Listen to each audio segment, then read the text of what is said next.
Hey guys, I am Ibigandscary. I'm bringing you another StarCraft 2 replay, this time featuring on Keem Sejon Station. We have our Red Terran, Game 3 of his epic battle between Fish and Soul. We have Soul. He's a Red Terran, he's gold, he's a good guy. Good guy from Guns and Roaches, the clan of Guns and Roaches. And we have our Periwinkle Zerg in the top left-hand side, kind of pink, up like a pale purple, is Fish. Fish, also from clans Guns and Roaches. He's our Zerg. Also Gold League. This is fun. This is the game 3. They're both clan mates. They a really nice adaptation from Fish in game 2. So game 1, Soul took a very early and commanding lead with some very successful drops. Fish adapted his build, incorporated some more roaches into his playstyle, was very resilient because of that, and was capable of rejecting the drops that were coming out from Soul. So a really nice adaptation. We're going to see how he responds in this coming game. Does he go for anything weird? Does he change up his playstyle? We have seen that he's past that 10 supply drop for that ever-present threat of the 10 supply spawning pool. And we can see that Soul is probably going to be working along the same build style that we've seen him use for the last 2 games. Barracks first, probably going to follow it up with a Vespene Geyser being tapped with the refinery. No big deal. No big deal. We're going to wait. Oh, gas first. Gas first coming out from Fish now. Hey, that's something new. We didn't see that last time. Does that signal a more tech-heavy build? We do see the spawning pool coming down immediately thereafter. Or last time he took first game he took a hatch first. Second game did go for an earlier spawning pool, but still immediately afterwards threw down that threw down that hatchery. So keep an eye out for that. Regardless, I think Soul's going to have an easy time repelling any sort of early aggression as long as he stays up on the high ground. He has shown a tendency to build his CCs up on the high ground, some sort of protected area, making it very difficult for his opponent to put on any pressure on that natural until he's ready to expand down there. And this is such a difficult natural to hold, this huge open area. Very difficult until the Terran succeeds in getting out more than a handful of siege tanks to protect this wide open area. We have seen that Soul really favors some early hatcheries.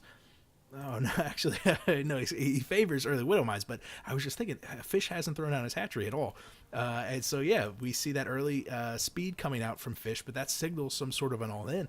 I don't see him making sort of any economic movements. We do see that early metabolic boost. What is this, a Baneling Nest? No, an Evo Chamber. Ooh, where? An Evo Chamber? I'm not 100% sure what the logic behind this is. I would love to have seen this as a Baneling Nest. However, maybe it's going to be an early 1-1, even getting supply block there for a second to get that queen out. So keep an eye out. This is something that we haven't seen from Fish, and on the game 3, where this is the match point, maybe this is an all-in. I would love to see a Baneling bus, especially because Fish has not been rushing towards the factory like he normally does, throwing down 2 barracks instead of the factory.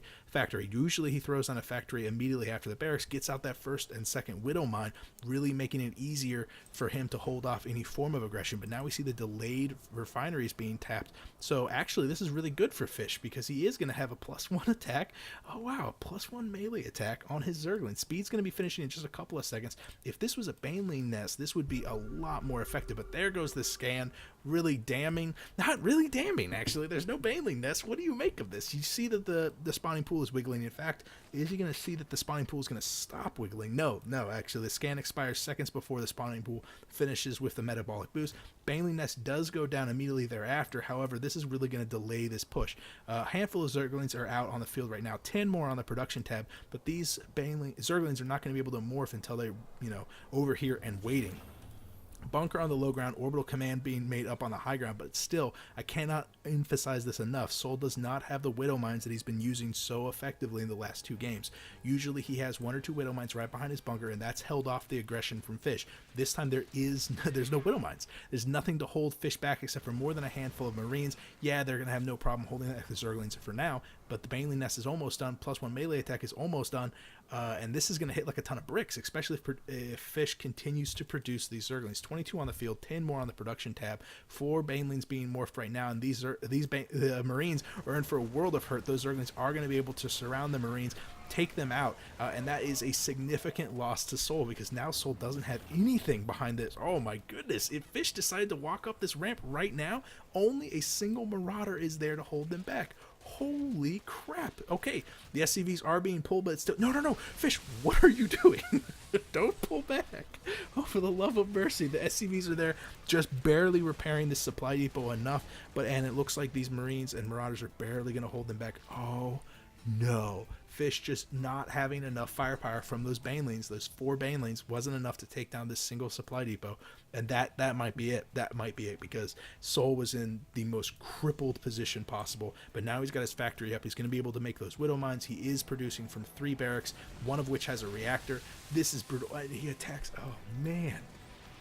This is so bad. I mean, not that Fish is doing a bad job. This is just so unfortunate, because Sol was in such a delicate position, and Fish did a really, really good job of reading his opponent right, getting him into a nice position, making those banelings in a surprising time, even getting that +1 attack. It would have worked out great, but just having 1 baneling short of taking down that supply depot just won Sol the game. I cannot believe how poor Fish is in a position right now, because he's preparing for the next one, but if the first one doesn't break you, the second one's even harder, the third one's almost impossible, and then the fourth one is impossible. Oh no, the wall is down. The banelings detonate on the supply depot instead of the Marines.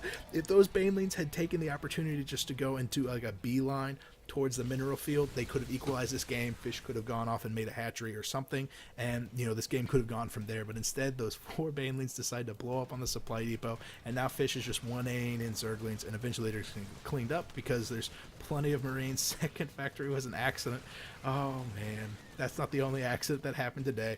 Poor Fish leaving without the GG, but that's okay, because I'm sure they popped right into a channel, and Fish was probably very, very frustrated, because that was really, really well executed. Unfortunately, Sol just barely managed to hang on by the skin of his teeth. Incredibly close, and I cannot tell you how close that was. More than once there was cincher moments. Very, very cool. Very cool. Evidently there's another best of 3 that I could cast, but I'm not going to do that tonight because I work tomorrow and I have to go to sleep. But I will be dreaming of you guys, you people who watch my videos. I do appreciate that. If you have a game you want me to cast, you could PM me here or on Reddit. One way or another, I will see you guys later. I'm Big and Scary. Bye.